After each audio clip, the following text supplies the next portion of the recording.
Bonjour! Hier, je vous ai parlé de réseau et aujourd'hui, je vous parle de coworking.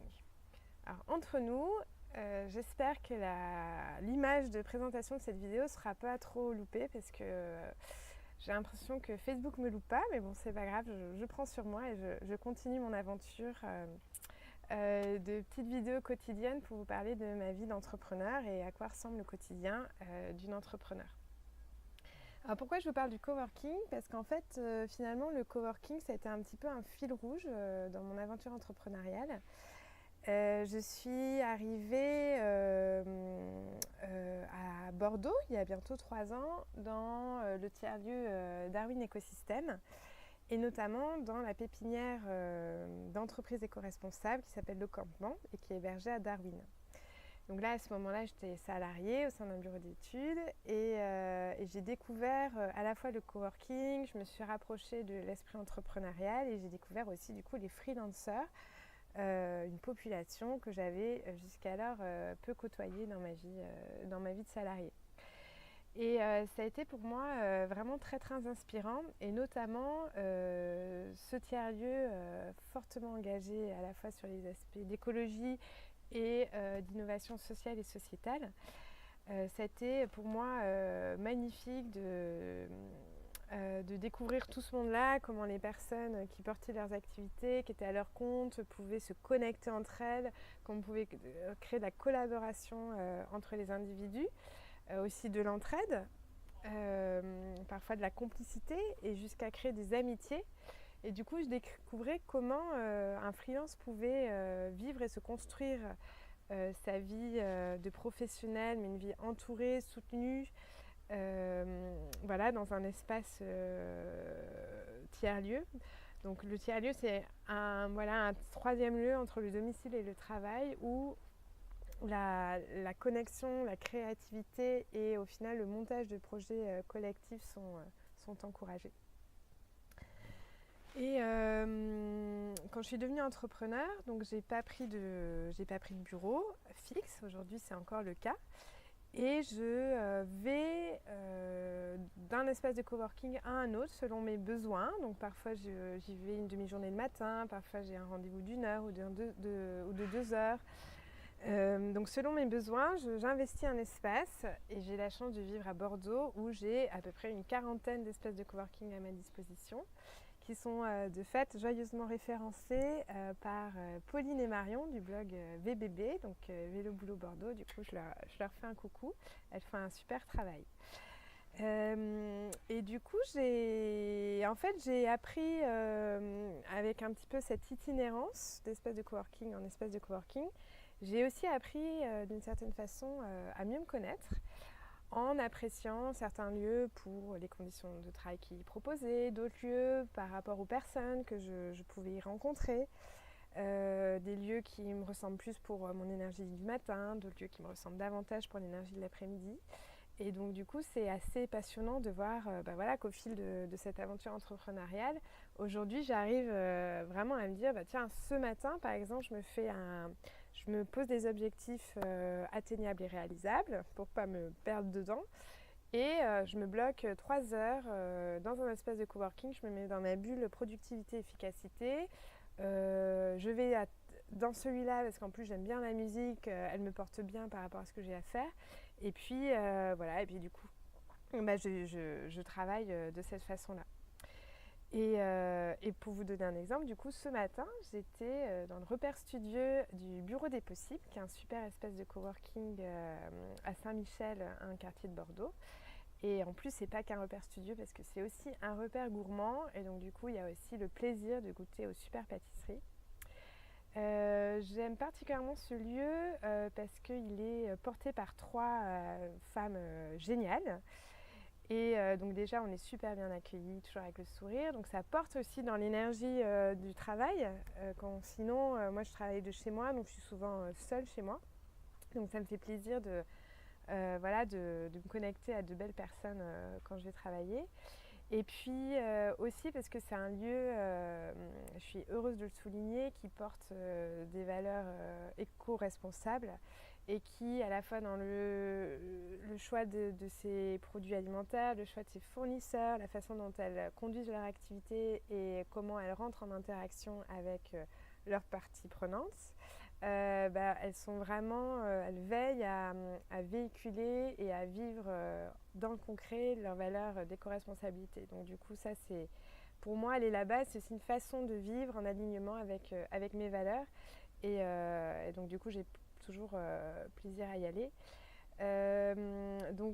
Voilà, c'était aussi pour faire un petit coucou au bureau des possibles, mais c'est surtout pour vous dire que j'y suis allée ce matin pour un créneau de 3 heures. Comme je vous disais, je me suis mis en condition, je me suis donné des objectifs et j'y suis allée à fond comme je l'appelle, dans cette bulle de productivité-efficacité. Puis il y a d'autres moments, je vais plutôt choisir un autre lieu, par exemple, qui s'appelle le bac à sable, où là, je vais être avec un autre type de personnes autour de moi et du coup, ça va me mettre dans une autre énergie.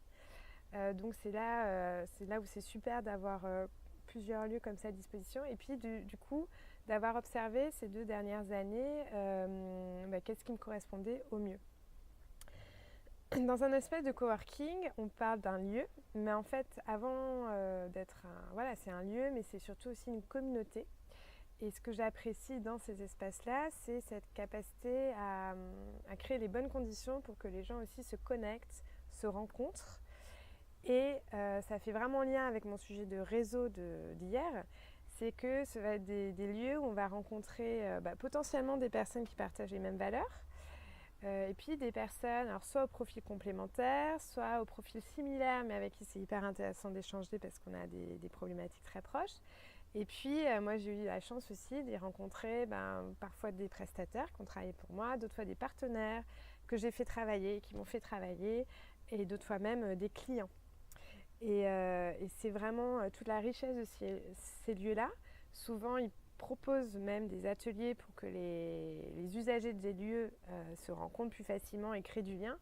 Et c'est vraiment ça que j'apprécie, c'est créer du lien par la convivialité et puis aussi par un contexte qui va favoriser la connexion, la collaboration et puis aussi du coup la créativité collective.